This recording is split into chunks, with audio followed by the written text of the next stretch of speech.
There's another fire at reactor number 4. Yesterday, we heard that radiation levels had dropped and the fire at reactor number 4 was in control. But this morning, there is another fire at reactor number 4. And remember, there were 3 explosions at reactors 1 through 3. There is confusion and debate over whether or not there was a 4th explosion at reactor number 4 yesterday. So we are waiting on details to see how bad the damage is.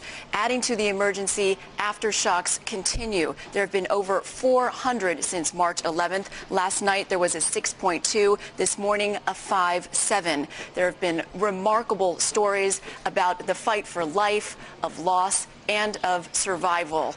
These parents search for their son, returning to the scene of where he worked.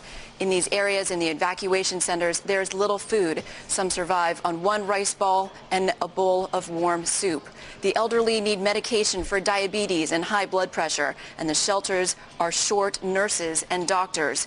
People are under extreme amounts of stress, looking for loved ones, surviving the cold, and coping with aftershocks.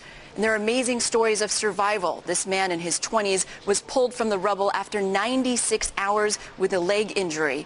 Yesterday, a 75-year-old woman was also rescued. Throughout the country, radiation tests and anti-radiation pills are in demand, and there are now concerns of rain furthering the spread of radioactivity in the air. People have been warned to shield their bodies by using umbrellas and then keeping them outside. Now, many have evacuated either from the north, from the disaster zone, or they're evacuating because of radiation concerns. Some are in hospitals and they cannot get out, and others cannot leave because they don't have gas. The confirmed death toll right now is over 2,700, and tens of thousands are missing.